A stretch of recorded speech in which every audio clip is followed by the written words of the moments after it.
Hi friends, it's such a joy to meet you through this program. நான் ரொம்ப சந்தோஷத்தோடு உங்களோட பேசுகிறேன். பகிர்ந்து கொள்ள காரியத்தெல்லாம் நீங்கள் ஏற்றுக்கொண்டு இது ரொம்ப ஆசீர்வாதமாக இருக்குதுன்னு எங்களுக்கு தெரியப்படுத்துறது எங்களுக்கு ஒரு பெரிய ஒரு என்கரேஜ்மெண்ட்டு. இன்றைக்கு நம்ம வாழ்க்கையில் எப்படி ஒரு உறவுகள் பாருங்கள், இந்த உறவுகளை எப்படி சூப்பராக ஸ்ட்ரெங்க் பண்ணோம், பில்டிங் யுவர் லைஃப், இந்த நோக்கமே நம்ம லைஃப் எப்படி பில்ட் பண்ணுறது. நீங்கள் பாருங்கள், அவங்கவுங்க படிக்கிறாங்க, என்ஜினியரிங் படிக்கிறாங்க, அதை பற்றி படிக்கிறாங்க, எதெல்லாம் பில்டிங் கட்டுறதுக்கு, ட்ரெயின், அது கப்பல் கட்டுறது, எல்லாத்துக்கும் படிப்பு இருக்குது. ஆனால் வாழ்க்கையை கட்டணுமே. வாழ்க்கை தமாஷா போயிடக்கூடாது, ஏதோ முனிவ மாதிரி யோசிச்சுட்டு போகக்கூடாது. ஒரு சிறிய ஒரு நாட்கள் தான் இருக்குது எல்லாருக்கும். பாருங்கள், 200-300 வருஷம் யாரும் வாழல. ஸோ ஒரு குறுகிய காலத்தில் சூப்பராக வாழ்ந்துட்டு போகணும். ஸோ இதை குறித்த காரியத்தை தான் நம்ம பேசிகிட்டு இருக்கோம். நீங்கள் கேளுங்க. ஸோ அதுக்கு முன்பாக I'll take you to my concert. அதுலேருந்து ஒரு பாடலை கேளுங்க, அதுக்கப்புறம் I'll come and join you. தந்தை தாயும் உறவினர் கைவிட்டாலும் அன்பாயே சென்னை அணைத்து கொள்வார். தந்தை தாயும் உறவினர் கைவிட்டாலும் அன்பாயே சென்னை அணைத்து கொள்வார். என்னோட சேர்ந்து கையில உயர்த்தி எழுமிண்டு கூட இயேசுவே நீர் போதுமே, உம் அன்பிற்கு நான் ஏங்குறேன். இயேசுவே நீர் போதுமே, உம் அன்பின் மாலையில் நானையுமே. இயேசுவே நீர் போதுமே, உம் அன்பிற்கு நான் ஏங்குறேன். இயேசுவே நான் வந்துள்ளேன், இன்னும் ஒரு முறை என்னை நிரப்புமே. இயேசுவே நீர் போதுமே,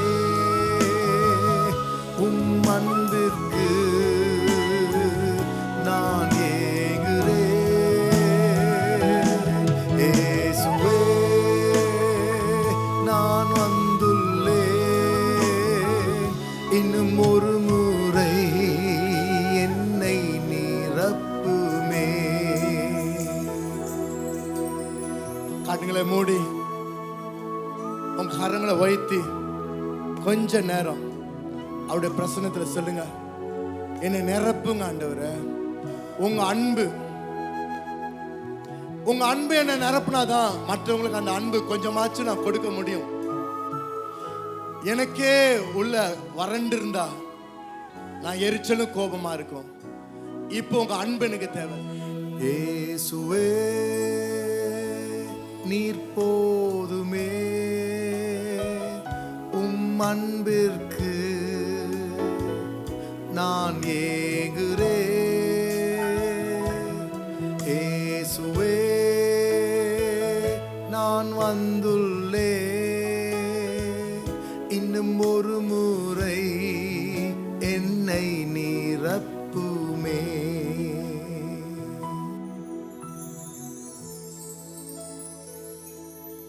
கவர்ச்சி நாயகனே, கண்களில் நிறைந்தவரே, கரம் பிடித்தவரே, கைவிடா கண் மாலையே, கவர்ச்சி நாயகனே, கண்களில் நிறைந்தவரே, கரம் பிடித்தவரே, கைவிடா கண் மாலையே,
அப்பாவும் நீரே, என் அம்மாவும் நீரே, அப்பாவும் நீரே, என் அம்மாவும் நீரே, நானும் தன் பிள்ளை அல்லோ,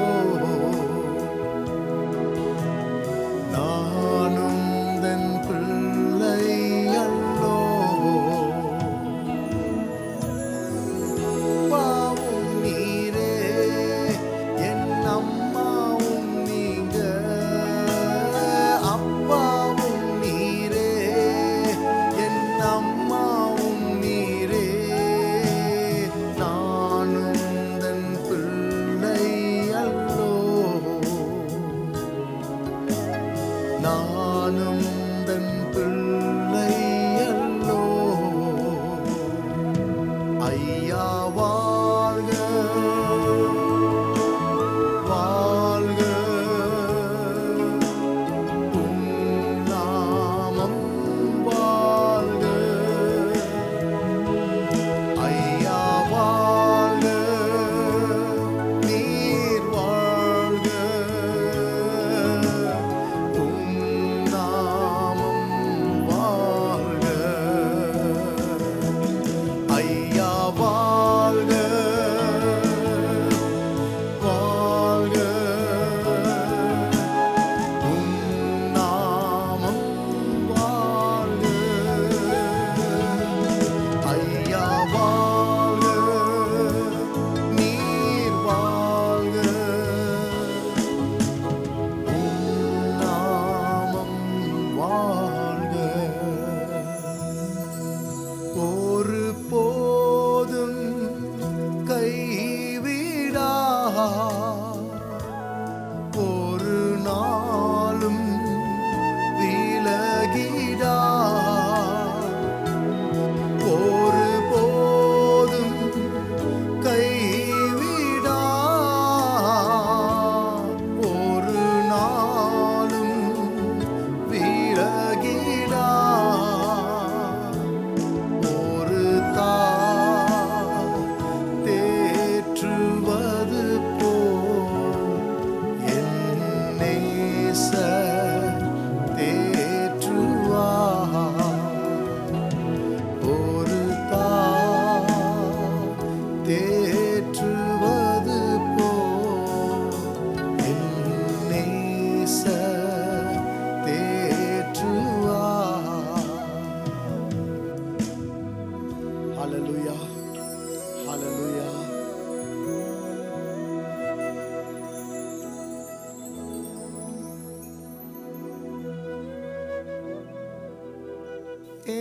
இயேசுவே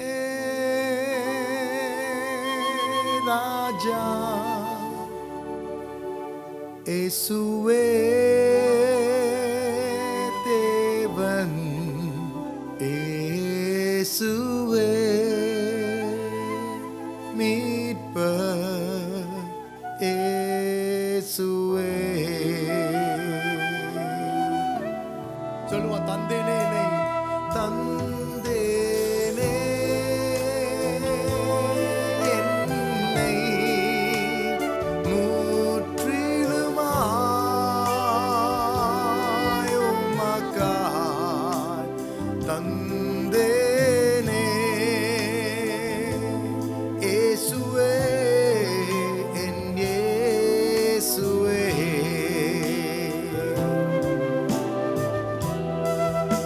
நான் உம்மை தேடுவேன் நாள் முழுதும், நான் உம்மை சேவிப்பேன் வாழ்நாள் எல்லாம், எனதெல்லாவற்றிலும் நான் உம்மை நேசிப்பேன் என் இயேசுவே.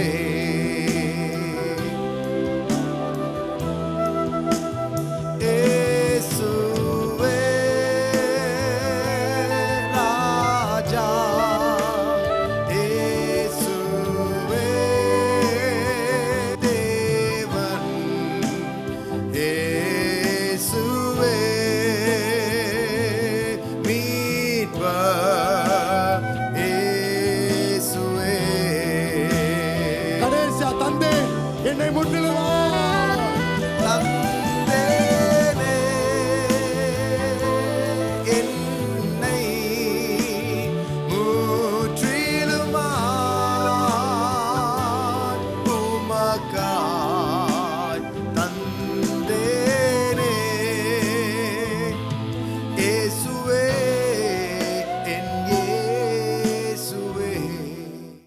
I hope you really enjoy that song. நான் சொன்ன விதமாக இன்றைக்கும் பாருங்கள், நான் லைஃப்பில் வந்து எப்படி ஒரு மனுஷன், ஒரு சோயர், பைபிளில் சொல்லுறது, அவன் போய் வயல்வெளியில் போய் விதைகளை வீசுகிறான், அந்த காற்று அடிக்குது, அப்போ வயலில் வந்து விதைக்கிறான். அப்போது வந்து என்ன ஆகுது பார்த்திங்கன்னா, சில விதைகள் போய் முள்ளில் விழுது, பொது பாதையில் விழுது, பாறையில் விழுது, அதெல்லாம் ஒன்றுமே வளர மாட்டுது. ஆனால் வந்து நல்ல நிலத்தில் விழுந்தது மட்டும் பல மடங்கு கனி தருது. இன்றைக்கி நம்ம லைஃப்பில் இந்த மாதிரி ஒரு ஆட்களாக இருக்கலாமா? முள் மாதிரி பேசிகிட்டு இருக்கிறது, கல் மாதிரி இருக்கிறது, யாருக்கு அட்டென்ஷனே கொடுக்குறது, எப்போவுமே அவங்க ஒரு வேர்ல்டில் இருக்கிறது, இப்படிலாம் இருந்துச்சுன்னா நம்ம லைஃப்பில் வந்து அது வந்து ரொம்ப சந்தோஷமான ஒரு உறவு வராது குடும்பத்தில். ஆனால் ஒரு நல்ல நிலைமை எப்படி இருக்கணும் அப்படின்னு அதை நம்ம பார்த்தோம். போன வாரத்துலேயும் நான் பேசினேன். இப்போ நான் என்ன சொல்கிறேன்னா, உங்களோட பேசுகிற ஒரு காரியம், ஒரு குடும்பத்தில் நடந்த கதையை நான் பேசுகிறேன். ஒரு பையன் என்ன பண்ணுறான், அவங்க அப்பாட்ட வந்து அராஜகமாக சண்டை கண்டை போட்டு, என் சொத்தை கொடுப்பா, நான் போய் சொந்தமாக நான் வாழ்க்கையில் முன்னேறுவானுமா, எவ்வளோ நாளைக்கு உங்ககிட்ட உட்காந்துருக்குதுன்னு அவன் சொத்து, அவன் பங்கை வாங்கிட்டான். அவன் அண்ணன் ஒருத்தர் இருக்கான், தம்பிக்காரன், வாங்கிட்டு அவன் போயிட்டான். போயிட்டு என்ன பண்ணுறான், அவன் இஷ்டத்துக்கு பாவம் என்னத்தையோ பண்ணுறான், எல்லாம் லாஸ் ஆகிட்டு பெரிய பூஜ்யமாகி அவனுடைய வறுமை எவ்வளோ தூரத்துக்கு உச்சக்கட்டத்தில் கொடி கட்டி பறக்குதுன்னா, எவன்கிட்டயா போய் வேலை கேட்குறான். அவன் சொல்கிறான் பன்னி இருக்குதுன்றான், பன்னியை மேய்க்கிறியானா, சரி அதையாச்சும் கொடுன்றான். அங்கே வந்து சோறு பசி, பன்னி சாப்பிட்ற சாப்பாடு அதை எடுத்து தின்னலாமான்ற ஒரு சோதனைக்குள்ளே இருக்கிற அளவுக்கு ஆயிடுச்சு அவன் வறுமை.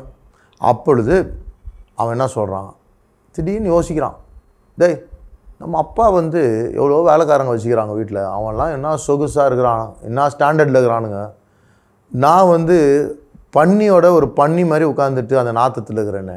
சே, நம்ம என்ன பண்ணலாம், பேசாமல் நான் அப்பாட்டையே போய் காலில் விழுந்துடலாம், போயிட்டு சொல்லிடலாம், நான் கடவுளுக்கு விரோதமாகவும் உனக்கு விரோதமாக பாவம் செஞ்சுட்டேன், இந்த மாதிரி திமிரா பண்ணிட்டேன், என்னை மன்னிச்சிடுங்க அப்பா, என்னை மன்னிச்சிடுங்க, நீங்கள் வந்து என்னை தயவாக ஏற்றுக்கொள்ளுங்க டேடி, உங்கள் பையனாக ஏற்றுக்காட்டா பரவாயில்ல, ஏன்னா நான் வந்து அதுக்கு தகுதி இல்லை, உனக்கு துரோகம் பண்ணிட்டேன், உன்னை ரொம்ப துன்பப்படுத்திட்டேன், உன்னை அள வச்சிட்டேன், ஆனால் ஒன்று கேட்குறேன், என்ன ஏதாவது ஒரு வேலைக்காரனாக ஏற்றுக்கோ அப்படின்னு போய் நம்ம போய் உட்காந்துடலாம் அவர்கிட்ட அப்படின்ட்டு இவன் கிளம்புறான். இவன் கிளம்பி போகிறான். அவன் டிக்குட்டுன்னு இருந்திருக்கும் மனசில் பயம், அப்பா அவன் துரத்திட்டு வரா, சேர்த்துக்கு வரா, ப்ளஸ் அண்ணன் ஒருத்தங்கிறான், அவன் தான் மூட்டி விட்டுருவானா, இதெல்லாம் யோசனை இருந்திருக்கும். ஆனால் நடந்த காரியம் பாருங்கள், தப்பு செஞ்சது இந்த பையன், அராஜகமாக பண்ணது, அயோக்கியமாக பண்ணது எல்லாம் இவன் மேலே என்னதான் சொல்லணுமோ எல்லாம் இவர்கிட்ட இருக்குது. அவங்க அண்ணன் வந்து இவன் என்ன சொல்கிறான்னா, ஃபுல்லாக விபச்சாரமும் வேசித்தனமும் பண்ணி பணத்தை கழிச்சிட்டு வந்துக்கிறான்றான். அவனுக்கு எப்படி அது தெரிஞ்சிச்சா இல்லை சும்மா சொல்கிறானோ, ஆக மொத்தம் எஸ் ரூயின்ட் இஸ் லைஃப். ஆனால் அவங்க அப்பா தூரத்தில் பார்த்தாராம். பைபிள் சொல்லுகிறது, தூரத்தில் பார்த்து அவன் பையனை ரெக்கக்னைஸ் பண்ணிட்டார். பண்ண உடனே வயசானவர் குடுன்னு ஓடுறார். அவன் வர்றதுக்கு வெயிட் பண்ணல, பையன் வந்துட்டான்னு தெரிஞ்ச உடனே தூரத்தில், ஏன்னா அந்த காலத்துலலாம் பாருங்கள் நமக்கு வந்து பில்டிங்லாம் இருக்காது, யாராவது வந்துட்டாங்கன்னா தூரத்துலேயே தெரிஞ்சிடும். தூரத்துலேயே அவங்க நடக்கிற இதை வச்சு அந்த ஈவினிங் வந்தால் கூட அந்த சிலோட்டில் கூட கண்டுபிடிச்சிருவாங்க. அப்படி தான் இருந்துச்சு. அவருக்கு பையன் என்ன தெரிஞ்ச உடனே ஓடி போகிறார். ஓடி போய் கட்டி பிடிச்சி அவனுக்கு முத்தம் கொடுத்து, அதில் ஒரு வசனம் சொல்லுகிறது, அவங்க தகப்பன் மனதுருகி, பாருங்கள் மனதுருகிறார். இப்போது அவனை கட்டி பிடிச்சி அவனை என்ன செய்கிறாரு, முத்தம் கொடுத்து, என் பையன் திருப்பி வந்துட்டான்ப்பா, அது போதும் எனக்கு அப்படின்ட்டு என்ன சொல்கிறார், வேலைக்காரங்கிட்டலாம் அவனுக்கு நல்ல மோதிரத்தை போட்டு, நல்ல ட்ரெஸ்ஸு போடுங்க, ரொம்ப எக்ஸ்பென்சிவ் ட்ரெஸ்ஸு போட்டு, அவருக்கு ஷூஸ்லாம் போட்டு, எதுக்கு போடணுன்னா இவர் என் பிள்ளை, அந்த ஸ்தானம் திருப்பி அவனுக்கு இருக்கணும். அவன் தெரியாமல் பாவன் பையன் வந்து வேலைக்காரனாகிறான்றான். சச்ச வேலைக்காரனாக இருக்கக்கூடாது, வேலைக்காரங்களுக்கு தெரியணும் இது என் பிள்ளை, என் பிள்ளை தான் எப்பவும். இப்போ பாருங்களேன், இந்த இருதயம் நமக்கு வரணுங்க. யார்கிட்ட தப்பு செய்கிறாங்க, குடும்பத்தில் பிள்ளைகள் தப்பு செய்கிறாங்க, சில சமயம் ரொம்ப கொடூரமாக இருக்கிறாங்க சில பேரண்ட்ஸ். ஒன்றும் இல்லை, ஒரு பொண்ணு யாரையாவது லவ் பண்ணிட்டு போயிடுச்சுங்க, முடிஞ்ச கதை. ஆனால் இவர் என்ன சொல்கிறாரு, சாவரை மட்டும் நீ என்னை வந்து பார்க்கக்கூடாது. இவர் என்ன பெரிய ஹீரோவா, ஹீரோயிக்கா, பிரேவ் ஹார்ட்டா என்னான்னு தெரில. he may be hurt, பட்டு அவங்க வாழ்க்கையில் they are not able to resolve அவங்க வாழ்க்கையில் பிள்ளையாக பார்க்க முடியல. இவங்களுக்குள்ளே இருக்க குழப்பம் வெளியே தான் வேஷம். ஆனால் உள்ள அந்த தகப்பன் என்னை பார்க்கக்கூடாதுன்னு சொல்கிறாருல்ல, அவர் உள்ளே எப்படி உடஞ்சி ஒவ்வொரு நாளும் அந்த இது ஏங்கி ஏங்கி ஏங்கி அப்படியே ஐஸு கரைஞ்சி போகிற மாதிரி அவன் பலனும் போயிடும், அவனோட எனர்ஜியும் போயிடும், அவன் டிசைரும் போயிடும். வாழ்க்கையில் வாழ்கிறதே வேஸ்ட்டுன்ற மாதிரி ஆகிடும். ஆனால் சொல்ல மாட்டாங்க. ஏன் ஈகோ பெரிய மீசெல்லாம் முறுக்கி விட்டு உட்காந்துருப்பாங்க. ஆனால் உள்ளே வந்து கிழிச்சிட்டே போயிடும். You can't avoid that. சொசைட்டிக்காகவோ எவனுக்காகவோ இப்படிலாம் ஒரு படம் போட்டு ஏன் மன்னிக்க முடியல. தப்பு செஞ்சவனுக்கு ஒரு எதிர்காலம் கொடுக்கணுன்ற ஒரு திறமையும் கிடையாது. திறமை தான் சொல்லணும் சார். உங்களுக்கு வந்து அந்த ஞானம் கிடையாது. சும்மா வீட்டில் உட்காந்து சவுண்டு தான், சமாச்சாரம் இல்லை, தவறாயிடுச்சு, இந்த பிள்ளை எப்படி தூக்கி விடுறது, நம்ம போயிடுவோம். அந்த பிள்ளைக்கு இன்னும் ஒரு 60 வருஷம் நம்மளை காட்டிலும் அது இருக்கும், 70 வருஷம் இருக்கும். சரி, அவங்க தவறு செய்யட்டும், பரவாயில்ல, யானைக்கும் அடி சேர்க்கும்னு தான் சொல்கிறாங்களே. சொன்னதே சொல்லி என்னங்க பிரயோஜனம்? ஆனால் அவங்கள எப்படியா ரிப்பேர் பண்ணி திருப்பி அந்த பறவை சிறகு அடிபட்டுருச்சு, அதை பறக்க வைக்க முடியுமா யோசிக்கிறதுக்கு தான் வயோதிய ஒரு தகப்பன் இருக்கான் அவங்க உலகத்தில். பட் இந்த மாதிரி சவால் விட்டுட்டு வீட்டில் உட்காந்துக்கிறதுக்கு நீ இல்லாமே இருக்கலாம். கொஞ்சம் கோச்சிக்காதுங்க, இதுதான் உண்மை. இன்றைக்கி பிள்ளைகளுக்கு தகப்பன் தாய் எதுக்கு தேவை?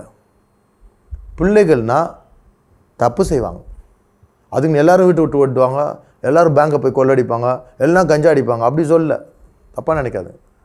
சின்ன சின்ன தப்பு செய்வாங்க, குறும்புத்தனம் செய்வோம். பட் அதெல்லாம் நம்ம வந்து ப்ராசஸ் ஆஃப் லேர்னிங். அதுங்க கற்றுக்குறாங்க, அதுங்களை கூட நிற்கணும். நம்ம கூட நின்று ஏய் இது மாதிரி தான் நாங்கள் செஞ்சோம், இதுக்கு மேலே செஞ்சுக்கிறோம் போ. ஆனால் இதெல்லாம் வேலைக்கு ஆகாது. ஒரு வாட்டி தப்பு செய்யலாம், செஞ்ச தப்பையே 2 வாட்டி செய்கிறது மகா பெரிய முட்டாள்தனம் தெரியுதா?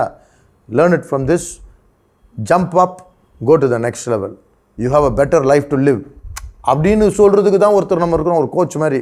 அவனை வந்து பழச சொல்லி காஃபின் பாக்ஸில் ஆணி வச்சு அடிக்கிற மாதிரி அவனை உள்ள பறிச்சு அமுக்குறதுக்கு நம்ம என்னத்துக்கு சார்? இதான வாழ்க்கையின் நோக்கம்?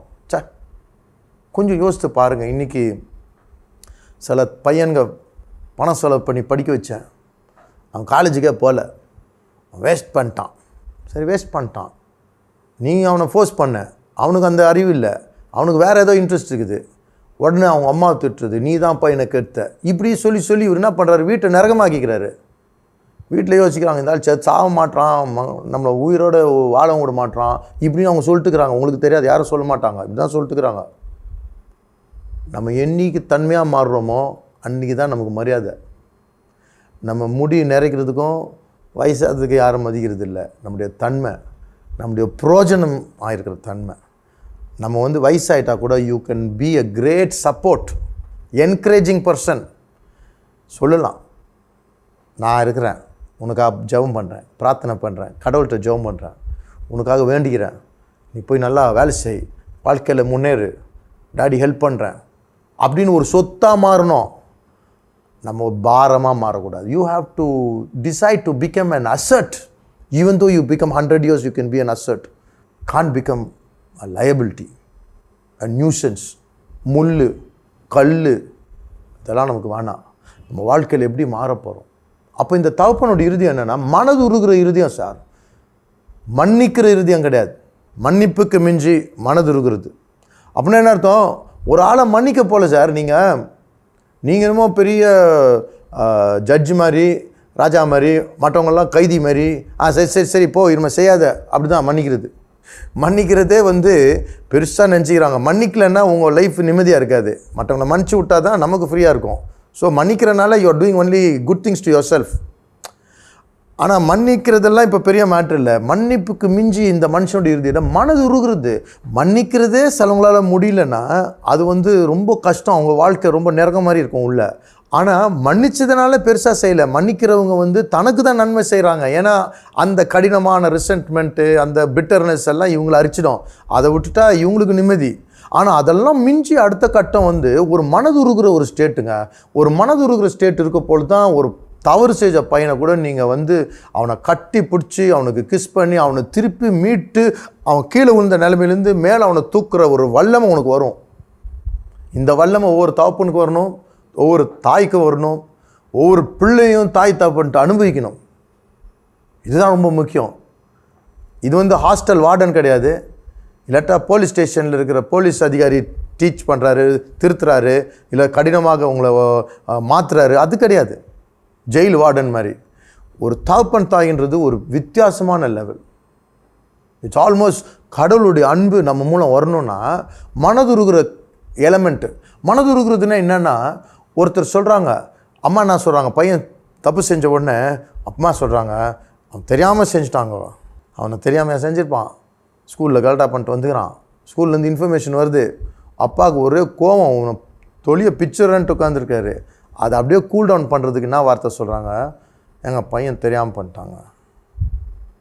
அப்பா ஓகே, அப்படி உஷ்ஷுன்னு இறங்குது. ஜீசஸ் சிலுவையில் அவரை எவ்வளோ கொடூரமாக அடித்து, அவரை துன்பப்படுத்தி, அவரை சித்திரவதை பண்ணி சிலுவையில் அறைக்க பொழுது ஒரு நாளில் சடனாக செய்யலை. It's a process. அவங்க பண்ணி பண்ணி பண்ணி அவரை சாட்டைனால் அடிக்கிறது, எல்லாம் முழுக்கிடம் வைக்கிறது, அவரை வேதனைப்படுத்துறது, துப்புறது, உடுப்பை உறிஞ்சு அவரை சிலுவையில் அரைஞ்சிட்டாங்க. அவர் சொல்கிறாரு, பிதாவே இவர்களை மன்னியும், இவர்கள் செய்வது என்னென்னு இவங்களுக்கே தெரியாமல் செய்கிறாங்க. அந்த அம்மா என்ன சொல்லுது, தெரியாமல் செஞ்சிட்டாங்க பையன். இவர் என்ன சொல்கிறாரு, இப்படி கொடூரமாக செஞ்ச பாவிகள், ஏதோ தெரியாமல் ஆணியை வச்சு அடிப்பான், இல்லை இல்லை, இதெல்லாம் பிளான் பண்ணி அவங்கெல்லாம் போதைக்கு குடிக்கிறாங்க. ஏன்னா அவங்களுக்கு இதை வேதனையை பார்க்க முடியாது, கொடூரமான காரியம் செய்கிறதுக்கு, கடினப்படுத்திக்கிறதுக்கு குடிச்சிட்டு தான் செய்கிறாங்க. இதெல்லாம் செய்கிறாங்க பிளான் பண்ணி, அது ஒரு டியூட்டி மாதிரி. ஆனால் அவங்கள பார்த்து இயேசுவன்னா சொல்கிறாரு, இவங்க என்ன செய்கிறாங்கன்னு தெரியாமல் தான் செய்கிறாங்க. they really don't know, forgive them. I'm going to tell you, இதெல்லாம் you have to learn. These are the things about life. இதை தெரியலன்னா சின்ன பிரச்சனையை பெருசாக்கிடுறோம். ஒரு பையன் அப்படி போகிறோம், அப்படியே வரவழைச்சி அவனை அப்படி இழுத்துக்கிறது பதில் அவனை துறதே விட்டுறோம். கடைசியில் என்ன ஆகுது, செய்கிறத செஞ்சிடறோம், ஈகோ, கோவம். அதுக்கப்புறம் அவங்க போயிட்ட பிறகு வரணும்னு எதிர்பார்க்குறோம், சொல்லக்கூட தெரியல, அப்படியே உருகி சாகிறோம் வேதனையில்.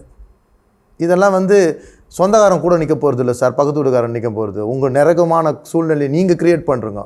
நீங்களே உங்களை கூலி நோண்டிக்காதுங்க. நீங்கள் அழகான மாளிகை மாதிரி உங்கள் வாழ்க்கையை நல்லா பெயிண்ட் அடிங்க, பிளாக் அண்ட் ஒயிட் டிவி இல்லாமல் கலர்ஃபுல்லாக்கலாம். ஆனால் இதெல்லாம் கற்றுக்கணும்.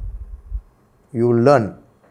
எங்களுடைய ஸ்தாபனத்தில் உங்களுக்கு build your life, build your லைஃப்னு உங்கள் வாழ்க்கையில் இந்த மாதிரி கஷ்டம் சிக்கல் இருந்துச்சுன்னா, ஃபேமிலியில், ரிலேஷன்ஷிப்பு, உறவுகள், வாழ்க்கையில் முன்னேற தெரியல, ஒரு ஒரு பயத்தை ஓவர் கம் பண்ணுறது, ஒரியை ஓவர் கம் பண்ணுறது, தயக்கங்கள் இருக்குது, ஒரு முன்னேற்றமான சிந்தனை இல்லை, எதிர்மாதிரியான யோசனையில் கஷ்டப்படுறோம், இந்த மாதிரி தடைகள்லாம் இருந்துச்சுன்னா அதை அப்படியே சொத்து மாதிரி வச்சிருக்கூடாது sir. You come when you learn, உங்கள் வாழ்க்கையில் ஞானம் வரும். You will be able to handle it. இன்றைக்கி ஒவ்வொரு காரியம், கம்ப்யூட்டரோ ஒரு வண்டியோ ரிப்பேரோ எதுவுமே நம்ம கற்றுக்குறோம். ஒரு ட்ரைனிங்னு ஒன்று இருக்குது. கம்ப்யூட்டரில் இருக்கிறது யூஸ் பண்ணுறது கூட ஒரு சின்ன ட்ரைனிங் கோர்ஸ். இன்றைக்கி லைஃபுக்கு என்ன கோர்ஸ் இருக்குது? எல்லாத்த காட்டிலும் முக்கியம் லைஃபு. அதுக்கு ஒன்றுமே இல்லையே, அது தமாஷா மாதிரி இருக்குது. கேட்டால் அதை செய்கிறோம், இதை செய்கிறோம், தியானம் பண்ணுறோன்னு, ஆனால் ஒன்றுமே மேட்ரு ஒன்றும். when the rubber meets the road, what are the things that stands up? இதுதான் நம்ம கற்றுக்கணும் நம்ம வாழ்க்கையில். So I really pray your life will be enriched and you will be blessed. So இன்றைக்கி உங்கள் வாழ்க்கையில் நீங்கள் கேளுங்க, எனக்கும் மனதுருகிற இருதயம் வேணுங்க, பிடிவாதம் வேணாம், கொடூரம் வேணாம், கடினம் வேணாம், முள்ளு மாதிரி வேண்டாம், மற்றவங்களை இம்சப்படுத்துகிற மாதிரி. ஃபஸ்ட்டு எனக்கே ஒரு ஹீலிங் வேணும், என் வாழ்க்கையில் ஒரு நிம்மதி வரணும், அமைதி வரணும், சாந்தம் வரணும். அப்போ தான் மற்றவங்களுக்கு அதை நான் காமிக்க முடியும். இது எப்படி கற்றுக்கொள்ளணும்னு ஆசை இருந்தால் நீங்கள் அணுகலாம். we are there to help you. call us. let me pray for you. அப்பா, இந்த நாளில் கூட எரிச்சல் நிமித்தம், கடினத்தின் நிமித்தம் கோடி கோடி கோடி ரூபாய் கொடுத்தா கூட கிடைக்க முடியாத உறவு, பிள்ளைகள், மகன், மனைவி, புருஷன், இந்த உறவுலாம் தூக்கி விசிறி ஆகிறபடி, நாங்கள் இழந்தவர்களாக ரோட்டில் நிற்காதபடி, தனிமையாக அனாதை போல் ஆகாதபடிக்கு ஒரு செல்வந்தனாக இருக்கட்டும். செல்வம் ஆண்டவரே, இதுதான் செல்வம் வாழ்க்கையில். இதை ஞானத்தோடு கட்டிக்க எங்களுக்கு ஞானம் கொடுங்க. கற்றுக்கிறதுக்கு டைமு ஒதுக்கிட்டு முயற்சி பண்ணி வாழ்க்கையில் முன்னேறணும், நான் மாறணும், புதிய காரியம் கற்றுக்கணுன்ற ஒரு வாஞ்சை கொடுங்க. பார்த்து கொண்டிருக்க ஒவ்வொரு குடும்பத்தையும் ஆசீர்வதிங்க. இந்த பைபிளில் போய் எடுத்து படிக்கட்டும். வசனமும் ஞானமும் நிறைஞ்ச காரியங்களை படித்து அவங்க வாழ்க்கை செழிக்கட்டும். இந்த நாளில் கூட கடவுளுடைய பிரசனம் எங்கள் வாழ்க்கையில் இல்லைன்னா எங்கள் வாழ்க்கை செழிக்க முடியாது. வெறும் வார்த்தை, வெறும் எம்டி வார்த்தை இல்லை, ஆனால் ஜீவ வார்த்தையும் ஜீவாதிபதி எங்கள் வாழ்க்கையில் எங்கள் கரம் பிடித்து நடத்தி எங்களுக்கு ஞானம் கொடுக்கும் பொழுது எங்கள் வாழ்க்கை பாதைக்கு வெளிச்சமாக அவர் மாறுறார். இயேசுவே இந்த நாளில் இந்த ப்ரோக்ராமை பார்த்து கொண்டு இருக்க ஒவ்வொரு குடும்பத்தில் இருக்கிற வறட்சி, வறுமை, வெறுப்பு எல்லாத்தையும் நீக்கி செழிப்பை கட்டளையிடுங்க. இயேசு மூலம் கேட்கும் பிதாவே, ஆமென். தேங்க்யூ ஃப்ரெண்ட்ஸ், தேங்க்யூ ஃபார் வாட்சிங் திஸ் ப்ரோக்ராம். அண்ட் நீங்கள் ஃபோன் பண்ணி கேளுங்க and try to get help and build your life. அடுத்தபடி நீங்கள் முன்னேறணும். God bless you. Dear friends, எப்பொழுதுமே நம்முடைய நிகழ்ச்சி ஞாயிற்றுக்கிழமையில் இருந்துச்சு. இப்பொழுது ஞாயிற்றுக்கிழமையிலிருந்து புதன்கிழமையாக மாறி இருக்குது. அதே 10:30 மணி நைட்டுக்கு நம்ம நிகழ்ச்சி வரும், பாருங்கள். அது மட்டும் இல்லை, நம்முடைய யூடியூப்பில் போய் Isaac Joe MNM Isaac Joe TV ministries இதை டைப் பண்ணிங்கன்னா நம்முடைய தமிழ் செய்திகளையும் நீங்கள் பார்க்கலாம். நீங்கள் அதில் போய் நீங்கள் சப்ஸ்கிரைப் பட்டன் அமுக்கி அதில் இருக்கிற பெல் பட்டனையும் அமுக்குனிங்கன்னா நம்ம ரிலீஸ் பண்ணுற ஒவ்வொன்றும் தவறாமல் உங்களுக்கு முதல்ல அறிவிக்கப்படும்.